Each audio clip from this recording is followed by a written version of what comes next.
नमस्कार साथियों, स्वागत है आपका YouTube channel Hindi steno class में। अभी जो मैं डिक्टेशन अपलोड कर रहा हूँ 85 शब्द प्रति मिनट की गति से है। 10 मिनट की डिक्टेशन है। यह आपके लिए एग्ज़ाम के रूप में है। आप इसे करें, इसका अनुवाद करके चेक करके बताएं मुझे कमेंट्स बॉक्स में आपकी कितनी गलतियाँ आई हैं। हालांकि कल भी मैंने बोला था, लेकिन एक स्टूडेंट के अलावा किसी ने नहीं बताया, तो शायद आप लोगों की गलतियाँ नहीं आ रही है। और ये बहुत अच्छी बात है कि आपकी कोई गलतियाँ नहीं आ रही है। दूसरी बात, मैं आपसे बार बार निवेदन कर रहा हूँ, मेरे चैनल को लाइक और सब्सक्राइब करें। लेकिन आप लोग मेरा वीडियो देख रहे हैं, डिक्टेशन लिख रहे हैं, मेरे चैनल को लाइक सब्सक्राइब नहीं कर रहे हैं। प्लीज़ आप मेरी मेहनत का भी मुझे फल दें और आप मेरे चैनल को लाइक सब्सक्राइब ज़रूर करें। और आप भी करें और अपने दोस्तों को, मित्रों को, या जो भी आपके संपर्क में है जो हिंदी शॉर्टहैंड की तैयारी कर रहे हैं, उन्हें भी बोलें। तो चलिए, आपका ज़्यादा समय नहीं लेते, मैं सीधा डिक्टेशन पे आता हूँ। तो चलिए साथियों, तैयार हो जाइए। Yes, dictation start. महोदय, राष्ट्रीय उद्देश्यों की प्राप्ति हेतु हमने सार्थक प्रयत्न किए हैं।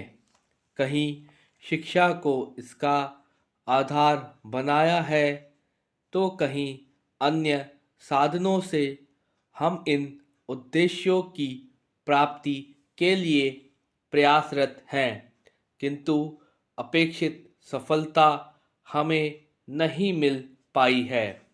इस समय एक लोकतंत्र देश में सांप्रदायिक सद्भाव एवं समाजवादी समाज की रचना का उद्देश्य मुंह बाएं खड़ा है।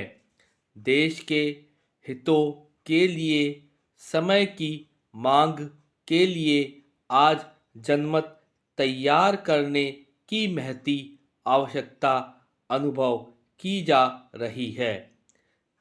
यदि यह उद्देश्य प्राप्त कर लिया जाए, तो देश में शांति व सद्भावना स्थापित हो सकती है। उससे देश आत्मनिर्भर व मजबूत हो सकता है तथा बड़ी दृढ़ता से विदेशी ताकतों की साजिशों से बचा जा सकता है। इन उद्देश्यों की प्राप्ति में जनसंचार माध्यम की बड़ी भूमिका है। 3-4 दशक पहले तक किसी नवविवाहिता को आशीष देते समय कहा जाता था, दूधो ना हो पूतो फलो। 7 बेटों की माँ होना सौभाग्य सूचक होता था, पर आज वह बात नहीं। सीमित परिवार और हम दो हमारे दो का नारा अब चौंकाता नहीं। बड़े बूढ़े भी इसे सहज भाव से लेते हैं। सामाजिक मान्यताओं में व्यापक परिवर्तन लाने में जनसंचार माध्यमों ने ही महत्वपूर्ण भूमिका निभाई है।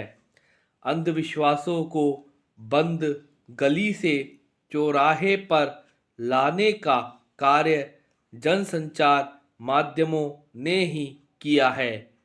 अब यह नहीं माना जाता कि कुष्ठ रोग पूर्व जन्म के पापों का फल है, बल्कि जनसंचार के साधनों ने इस तथ्य को बल दिया है कि जीवन में यह लगने वाला एक रोग है जिसका उपचार संभव है।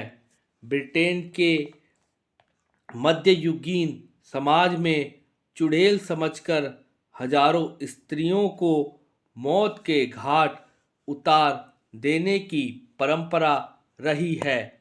भारत में बाल विवाह और सती प्रथा, इन सबको समाप्त करने में जनसंचार और उनसे पैदा हुई जन जागृति की प्रमुख भूमिका रही। आज हमारा समग्र चिंतन सतत रूप से जनसंचार साधनों के बहुमुखी आक्रमण से प्रभावित है।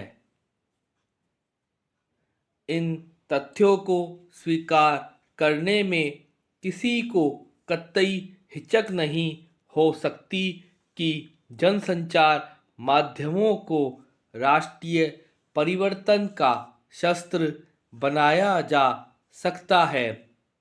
आमतौर पर व्यक्ति और समूह अपनी मौजूदा रीतियों से चिपका रहना चाहता है। लोग एक दूसरे का इस तरह अनुसरण भी करते हैं। इस मनोवैज्ञानिक तथ्य को ध्यान में रखते हुए यह आवश्यक है महोदय, देशवासियों का कल्याण किसी भी देश का राष्ट्रीय उद्देश्य होता है। कभी कभी सरकारें इसके प्रति ढिलाई या उदासीनता बरतने लगती है।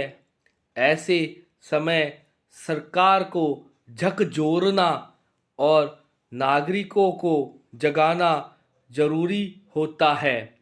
यह काम जनसंचार के माध्यम से ही संभव है। उसी के माध्यम से सही आवाज़ उठाई जा सकती है, जिसके दबाव से सरकार की बेखबरी की नींद दूर हो सकती है। जनसंचार माध्यम का उद्देश्य है कि वह देखे कि वह राष्ट्रीय उद्देश्यों की प्राप्ति में सहायक हो।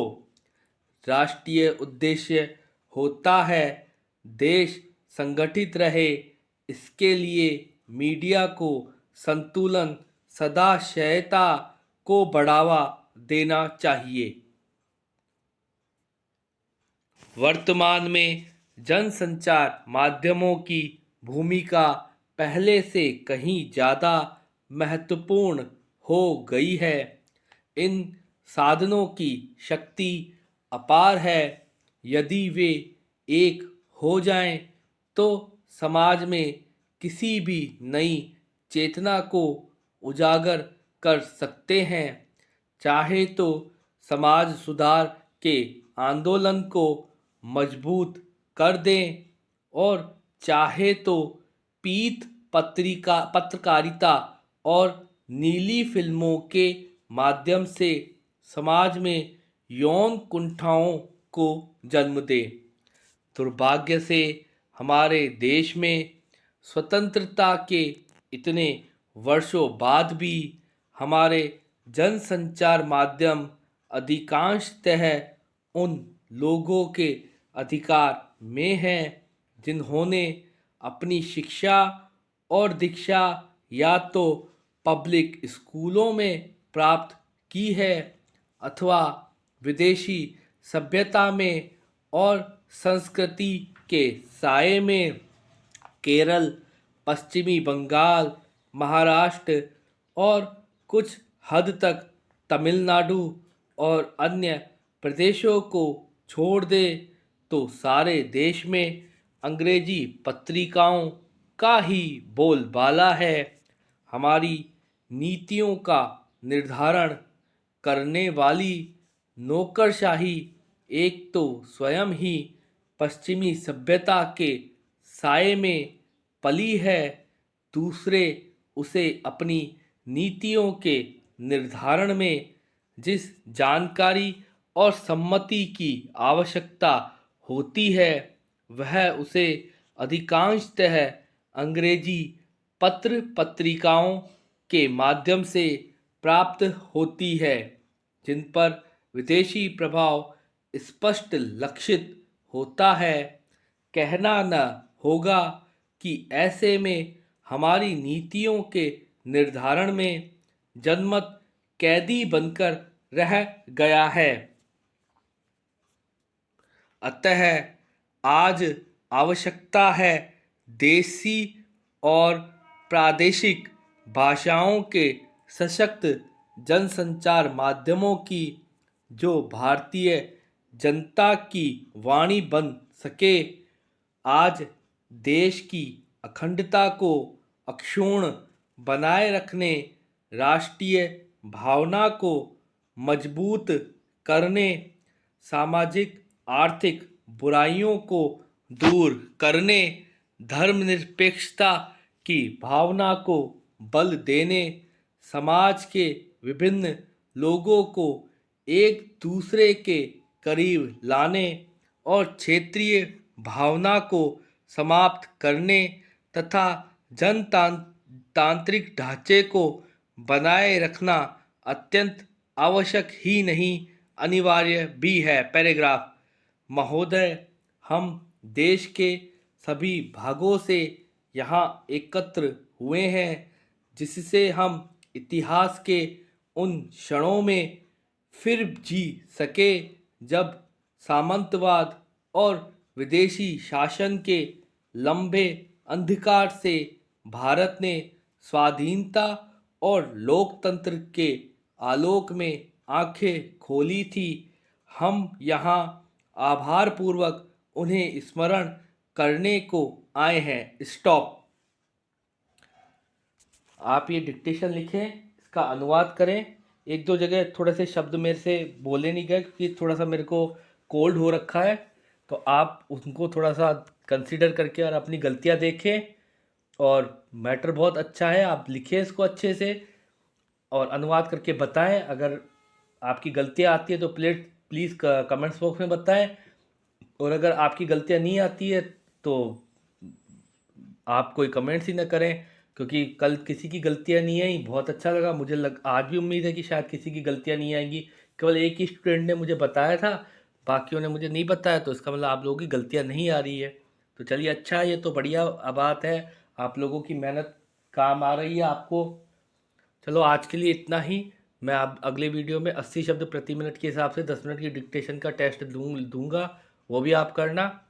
और जैसा कि मैं हमेशा कहता आया हूँ, आपको अगर लग रहा है मेरी डिक्टेशन सही है, एक्यूरेसी है, स्पीड भी सही है, प्रोनाउंसिएशन भी सही है, तो प्लीज़ मेरे चैनल को लाइक और सब्सक्राइब करें। आप लोगों से मेरा बार बार निवेदन है और करबद्ध निवेदन है कि मेरे चैनल को देखा जा रहा है, मेरे डिक्टेशन को लिखा जा रहा है, लेकिन लाइक सब्सक्राइब नहीं किया जा रहा। प्लीज़ जो भी साथी लिख रहे हैं, देख रहे हैं मेरे चैनल को, ज़रूर लाइक और सब्सक्राइब करें, क्योंकि मेरी मेहनत का भी मुझे थोड़ा बहुत फल मिलना चाहिए और मेरे चैनल को भी थोड़ा सा मिलना चाहिए। इसीलिए आप लोगों से मैं निवेदन कर रहा हूँ, और आप भी करें, अन्य साथियों को भी बताएं, उनसे भी कराएं।